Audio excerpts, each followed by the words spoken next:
Ações da Santos Brasil, do Banco ABC e da Petz. 3 ações small caps descontadas na bolsa. Esse é o tema do vídeo de hoje, pessoal, mas antes de começar, dá um like. Se você não é inscrito no canal, inscreva-se e também se você é inscrito, reinscreva-se no canal para voltar a ter as notificações e comentem, vocês têm alguma dessas 3 ações? Eu vou sortear um livro, O Príncipe, e uma garrafinha do canal. Para participar, basta comentar. O resultado sai na próxima terça-feira, às 9h30 da noite, nos stories do meu Instagram. Então, se você não me segue, aproveite, me siga lá no Instagram também, que eu coloco bastante conteúdo o dia todo, o link tá aqui embaixo. Bom, e vamos lá, né? Então hoje eu vou falar dessas 3 ações, né? Santos Brasil, que eu já falei ao longo dos últimos anos aqui do canal, né? Petz, que foi uma ação que eu recomendei no IPO, e Banco ABC também, que eu já falei algumas vezes. São 3 ações um pouco fora do radar, né? E são small caps. O que são small caps? Né? São empresas com um valor de mercado reduzido, pequenas, né? Qual a definição exata de small cap? Não existe uma.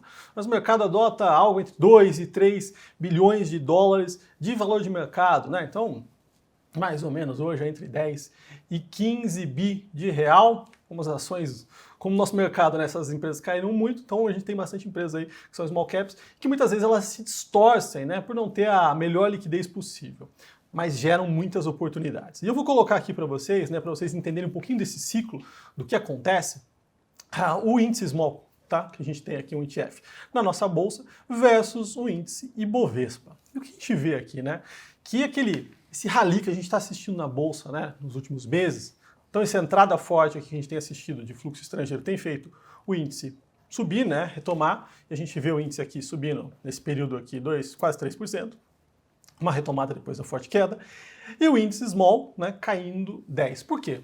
Porque o fluxo, né, quando vem do investidor institucional, né, do grande, ou do estrangeiro principalmente, ele entra nas empresas grandes, porque ele não consegue se alocar. Imagina, a gente teve uma entrada de 90 bi esse ano, ele não consegue colocar 100, 200, 300 milhões numa ação small, né? Não dá tempo. Tipo, são dias negociando para conseguir colocar e puxa muito papel. Então ele entra sempre nas grandes, né? Entrada e saída são mais fáceis. E o ciclo é sempre assim, o mercado começa a subir, o índice sobe. Aí depois o movimento continua, as smalls começam a subir, e depois de um longo tempo a gente vê os FIIs, né? Mas é meio parecido em função da liquidez, tá? Então isso acaba gerando de alguma forma oportunidades. Naquele primeiro momento você fala, nossa, por que as ações não subiram? Mas depois você começa a entender esses ciclos. Pessoal, e esse gráfico aqui, se vocês quiserem ver, né? Eu deixei esse e todos os outros que eu vou mostrar aqui no meu canal do Telegram, então dá para ir acompanhando aí pelo celular, o link do Telegram está aqui nos comentários. E vamos lá, vamos começar a olhar aqui para Santos Brasil. Então eu já falei bastante Santos Brasil, trouxe recomendação, trouxe relatórios algumas vezes aqui. Essa ação que é uma empresa logística portuária, né, o maior porto, maior ativo de porto da América Latina aqui. E o que a gente vê? Bom, a gente viu uma retomada aqui do preço, né, nos últimos meses, mas ainda modesta, né, está abaixo do que já foi, já ultrapassou os R$9. Quando a gente olha contra o índice, né, nesse ano aqui, ela está próximo aqui, 15 contra 16. Mas vamos olhar para o ativo, tá? Então a gente está falando de um ativo logística portuária, né? Então um negócio que não parou, que se acelerou durante a pandemia, né? Extremamente essencial. E o que eu vou mostrar aqui? Vamos colocar aqui o resultado aqui do quarto tri de 21 e do ano, né? Para a gente ter uma ideia do que está acontecendo. Então a gente está falando aqui transporte, de fato, ali dos containers dentro dos portos. O principal ativo é o Porto de Santos, né? Armazenamento, aí depois ela tem algumas questões logísticas, né, dos containers e terminal de veículos. Mas o principal aqui são o terminal portuário mesmo, quando a gente fala aqui de containers e armazenamento. Para entender um pouquinho desse business. Quando o dólar sobe muito, os produtos importados ficam caros, e pensa que o Brasil exporta muito ativos, né, commodities, né, de ferro, tudo que é atrelado, né, à economia básica. Isso não tem muito valor agregado. O que a gente importa? Ativo com valor agregado, né, carros, tecnologia, tudo isso precisa de um certo cuidado de armazenamento. Então, o mix desse negócio aqui é muito melhor quando o mercado começa a importar muito, porque existem outros serviços atrelados à atividade portuária que acabam enriquecendo a margem. Tá? Então, com essa queda do dólar, a gente tem esse início de melhora desse negócio aqui. Mas quando a gente olha de forma geral, o que a gente vê? Então, terminais como um todo, né, subindo 20% no ano. Então é bastante, né? Do lado de logística, 50% e terminais de veículos, 32%. Então, assim, o negócio crescendo fortemente em 2021, né? Isso deve continuar. E quando você olha para a rentabilidade do business, vou colocar aqui alguns números rápidos, né? Quando a gente olha para a receita, em 2021, crescimento de 65%. Uma porrada, conseguiu crescer. Ela vem fazendo expansão, né? Já falei muitas vezes aqui do projeto dela, é uma empresa caixa líquido, depois eu vou mostrar, mas era uma das poucas empresas que no meio da pandemia, no auge ali, março, abril de 2020, iniciando o projeto de expansão. Porque não é um projeto de meses, trimestres, é um projeto longo, tá? Então, falando aqui, de fato, de uma atividade que é essencial para a economia, que é onde ela tem o melhor ativo na melhor localização possível.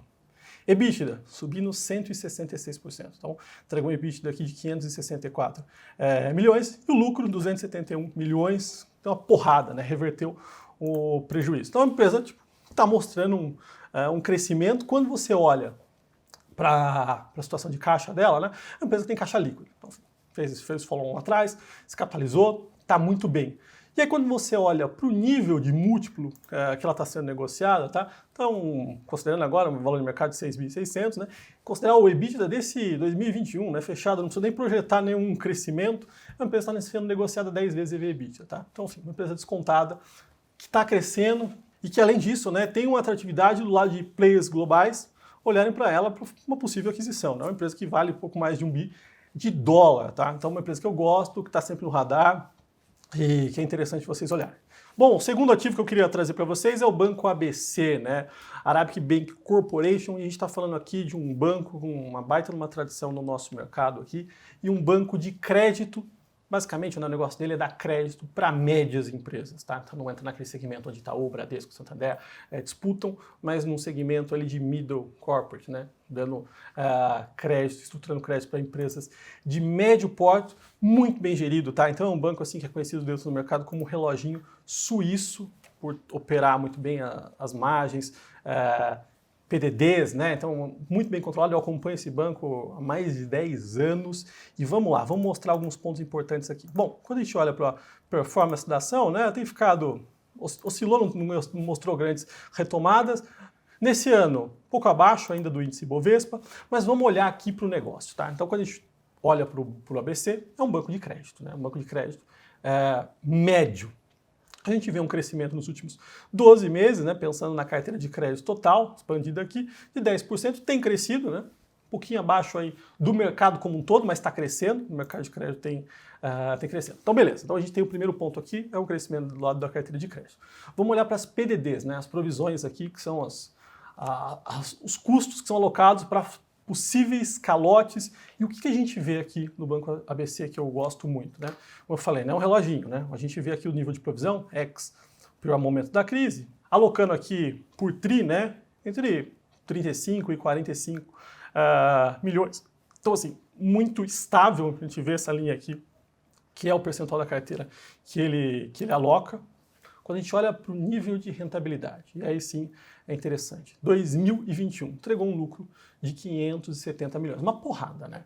Saiu de 322 para 571, um crescimento de 77%.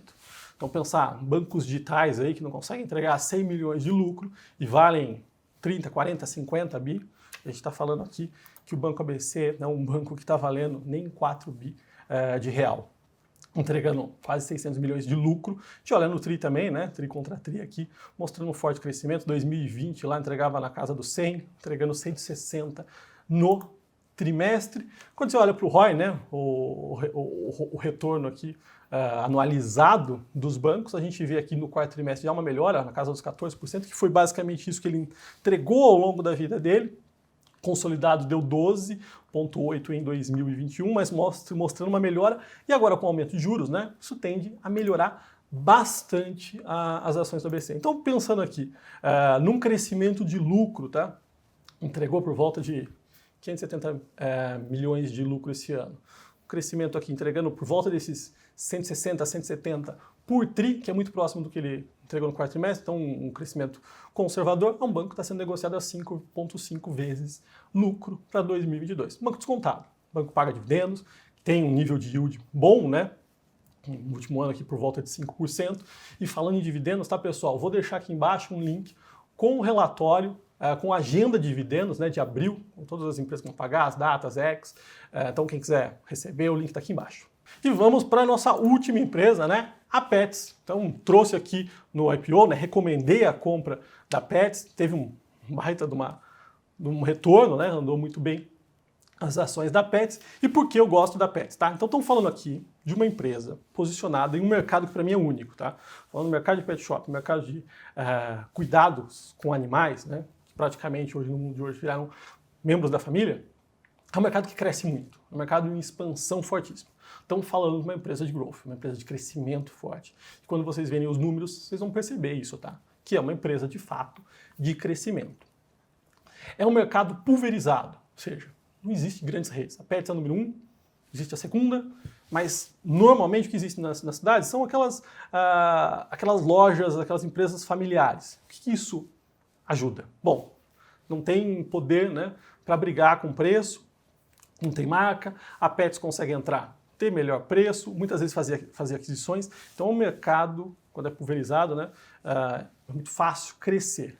Então é um ponto que eu gosto bastante, né? E ela tem se posicionado cada vez mais no digital. Quando a gente olha para a performance da Petz, né, a gente viu aqui que ela apanhou bastante por ser uma empresa de crescimento, né? E aquele movimento de altos juros nos Estados Unidos pegou tudo, né? Tudo que era crescimento, o mercado derrubou, sem fazer muita conta. E agora a gente vê uma retomada. No ano, está um pouco acima aqui do índice Bovespa, mas nada muito diferente. E agora vamos olhar aqui para o resultado, né, para os últimos números dela. Quando a gente olha para a receita, então pegando aqui, entregou 2,5 bi em 2021. Contra 2019, né, um crescimento de 112%. Contra 2020, 44,8%. Então continua num nível altíssimo de crescimento, né? Crescimento de receita, né? E aí quando a gente olha tri contra tri, também, né, mostra que o crescimento continua. Ela se posicionou muito forte do lado do digital, né, durante a pandemia, acelerou isso, e a gente consegue ver isso pelos números, né, então aqui crescendo fortemente, né, pegando 2019, mesmo tri, mais de 500%, pegando no ano fechado, né, numa receita de nem 90 bilhões, hoje é 750 milhões, então um baita de um crescimento. E é importante olhar algumas métricas, né, de fato de resultado, né, same-store sales. Então, assim, é só o crescimento das vendas das mesmas lojas, né, crescendo 26% ao ano, o que é bem positivo. E olhando aqui para as últimas linhas, né, de fato, para a rentabilidade, um lucro de 90 milhões, conseguiu crescer 23% no ano, e o EBITDA, 241. Então, assim, olhando para aqui para as métricas, né, vamos pensar em EV e EBITDA. E aí, quando você olha para a empresa, né, é uma empresa que tem caixa líquido, 262 milhões de caixa líquido. Bom, e aí você coloca aqui, né, um market cap de um pouco mais de 8 bi de real. Aí você tem um caixa líquido, tem um EV próximo a 8, projetando um crescimento de EBITDA, né, por volta de 330, 340 milhões em 2022, está falando do EV EBITDA da próxima 24 vezes. Para uma empresa de crescimento, de growth, que entrega esse nível, né, que de 2019 a 2021, mas que dobrou de tamanho, é uma porrada, tá? Quando você fala de uma empresa de crescimento, você não consegue pagar múltiplos baixos, né? Porque ela cresce a um nível que compensa o nível do múltiplo. Mas ninguém está falando aqui de 60, 100, 150 vezes, como a gente via no passado. 24, 25 vezes é bem atrativo para esse nível de empresa, pelo que ela entrega. Tá? Então são 3 empresas aqui que eu gosto bastante, pessoal. Como eu falei, né, deixei no Telegram todos esses gráficos, né? Então se você não faz parte, entra lá, vai ter sorteio de livro e garrafinha e tem o relatório, né, agenda de dividendos em abril, o link está aqui embaixo. Se você gostou desse vídeo, dá um like, se inscreva no canal e até o próximo.